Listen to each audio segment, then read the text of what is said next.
Justice, mob justice, media trial, এই তিনটি শব্দ বিচার বিভাগের ক্ষেত্রে খুবই তুল্যমূল্য এবং আলোচ্য বিষয়।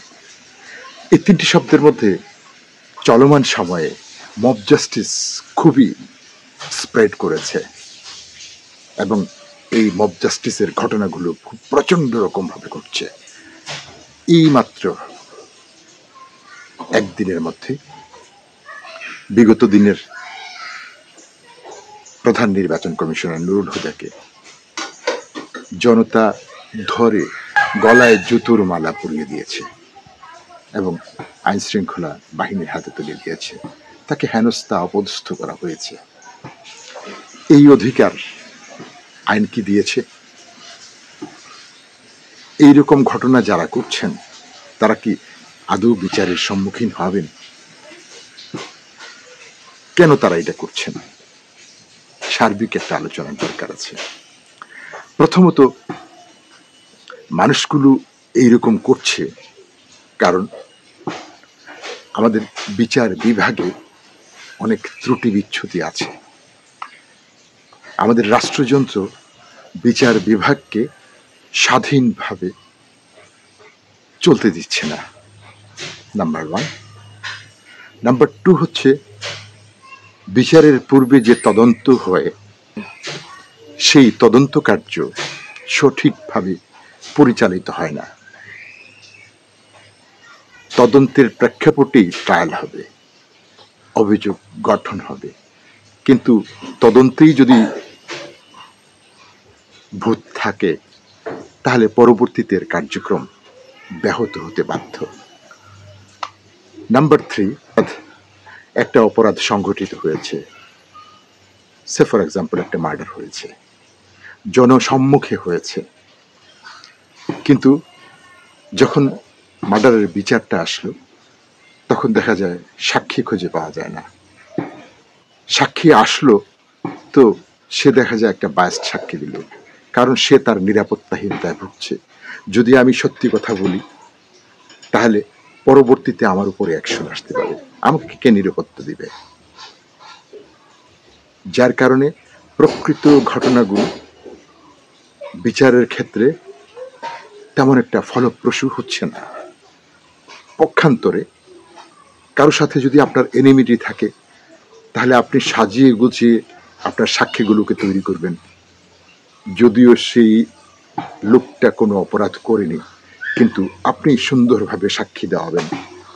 তখন দেখা যায় ওই নিরপরাধ ব্যক্তি যাকে ট্রায়ালের মুখোমুখি করছে বাদী এবং তদন্ত রিপোর্ট অকারণে তার একটা দণ্ড হয়ে যাচ্ছে, এরকমই চলে আসছে।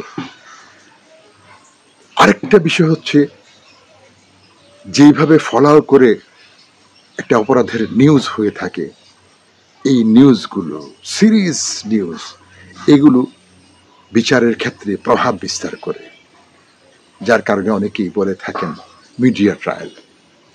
যেটা 1 বছরে যেটা বিচার হওয়ার কথা ছিল, 2 বছরে বিচার হওয়ার কথা ছিল, সেটা দেখা যায় 6-7 দিনের মধ্যে হয়ে যাচ্ছে, মিডিয়াকে, জনরোষকে সংযমিত করার জন্য। এরকম অনেক কিছু, অনেক লিকেজ আমাদের বিচার বিভাগে আছে, যে লিকেজগুলোর কারণে জনগণের মধ্যে একটা বিষয় কাজ করছে যে বিচার তো আদৌ হবে না, আমরাই বিচার করে নেই। এই আমরাই বিচার করে নেই এটাও কিন্তু অপরাধ আইনের ভাষায়, কিন্তু এর যথেষ্ট প্রয়োগ হচ্ছে কিনা। যেমন ধরুন, এক দম্পতি, ওয়াইফ অ্যান্ড হাজব্যান্ড, তারা ঘরের মধ্যে ঝগড়া করছে, মারাত্মক রকম ঝগড়া করছে। পাশের বাড়ির আরেকজন এসে ঢুকে গেল, ঢুকে গিয়ে কথা বলা শুরু করল। একজন বলে উঠবেন, কেউ একজন বলে উঠবেন, আপনি এখানে কেন কথা বলছেন, আপনি কেন ইন্টারফেয়ার করছেন, আপনি কোন অথরিটিতে এখানে আসছেন? প্রশ্ন আসছে অথরিটি। প্রকৃত অথরিটি না হলে কেউ কিছু করতে পারে না, বলতে পারে না। অপরাধ, কেউ অপরাধ করলে তার প্রকৃত অথরিটি তাকে শাস্তি প্রদান করবে, আইন অনুযায়ী তাকে অ্যারেস্ট করবে, সবকিছু অথরিটি করতে হবে। আপনি তো অথরিটি না, আপনি কিভাবে? মনে করলাম সেই লোকটা ফ্যাসিস্ট সরকারের দূষর, ফ্যাসিস্ট সরকারের নিয়োগপ্রাপ্ত এবং ফ্যাসিস্ট সরকারের আজ্ঞাবহ হয়ে যাচ্ছে তাই করেছে, জনগণকে ভোটাধিকার থেকে বঞ্চিত করেছে, অনেক বড় অপরাধ করেছে। কিন্তু সেও তো বিচারের সম্মুখীন হবে। এখন যখন বিচারের প্রতি মানুষের আস্থা সংকট তৈরি হয়, তদন্তের প্রতি যখন মানুষের আস্থা সংকট তৈরি হয়, তখন আইন মানুষ নিজের হাতে তুলে নেয়। কিন্তু মনে রাখবেন, এই আইন তুলে নেওয়ার অথরিটি আপনি নন। এই জ্ঞানটুকু আমাদের খুব শিগগিরই হওয়া উচিত। যত বড় অপরাধী করুক না কেন, আমরা একটা রাষ্ট্রের অধীনস্থ, আমরা একটা রাষ্ট্রের নাগরিক। আমরা তাকে রাষ্ট্রের কাছে সোপর্দ করব, নিজে আইন তুলে নেব না। এটা কোনোভাবেই মেনে নেওয়া যায় না। আমার কাছে মনে হচ্ছে এই যে এখন মব জাস্টিসগুলো হচ্ছে, অনেকেই তাকে সাপোর্ট করছে পুঞ্জীভূত ক্ষোভ থেকে। সেই ক্ষোভ সরকারের দূর করা দরকার। সামনে যে সরকার আসবে, এইদিকে খুব সুতীক্ষ্ণভাবে দৃষ্টি দেওয়া দরকার। এই চলমান মব জাস্টিসগুলো ইতিহাসেরই একটা ধারাবাহিকতা। এই ধারাপাতের নাম তার মতো একের পর এক আসছে। আপনি এখন যে চেয়ারে আছেন, মনে করবেন না এই দিনই শেষ দিন। এই দিন দিন নয়, আরো দিন আছে। এই মব জাস্টিসগুলো আমাদেরকে একটা শিক্ষা দিচ্ছে যে আপনি যা করছেন, কোনো একদিন আপনাকেও জবাবদিহির কাতারে দাঁড়াতে হবে। আপনাকেও এই যে আম জনতা আছে তার সম্মুখে যেতে হবে। এই চেয়ারটা আপনার আজীবনের চেয়ার না।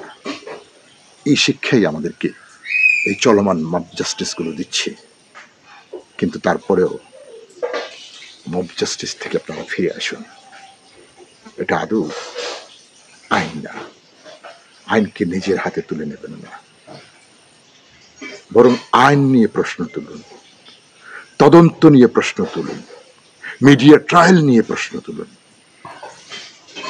আর একজন অপরাধীকে তার অপরাধ প্রমাণের পূর্বে তাকে কলুষিত করা, তাকে অপমানিত করা, মিডিয়ায় তাকে ফলাও করে অপরাধী হিসেবে চিহ্নিত করা, এইগুলোর থেকে যতদিন আমরা না ফিরে আসব, ততদিন আমরা নিজেদেরকে সভ্য দেশের নাগরিক হিসেবে, সভ্য হিসেবে পরিচিত করতে পারব না। কাজেই আমরা চাই তদন্ত কার্যক্রমে যেন তার ভিত্তিতে তদন্ত কার্যক্রম যেন সুষ্ঠু ন্যায় পরায়ণতার ভিত্তিতে এবং সর্বোচ্চ নিরপেক্ষভাবে তদন্ত কার্য সমাপ্ত হয়। 2 নম্বর, মিডিয়ার প্রভাবে কোনো বিচারক যেন মিডিয়া ট্রায়াল না করেন। মিডিয়ার প্রভাব যেন তাকে প্রভাব মুক্ত রাখতে পারে। নাম্বার 3, জনগণ যেন আইন হাতে তুলে না নেয়। জনগণই তো সবকিছু। এই জনগণ যদি আইন হাতে তুলে নেয়, তাহলে বিচার বিভাগের কি দরকার আছে? বিচার বিভাগকে, তদন্ত বিভাগকে ঢেলে সাজানো দরকার, যেন জনগণ বিশ্বাস করতে পারে যে না, এর বিচার আইনানুগভাবে, সুশৃঙ্খলভাবে, ন্যায় নিষ্ঠতার সাথে বিচার হবে। এই প্রতিশ্রুতি তাদের মধ্যে যেন বিরাজমান থাকে, সেটাকে রাষ্ট্র জাগরুক করে তুলবে, সেই আশাবাদ ব্যক্ত করছি। ধন্যবাদ সবাইকে।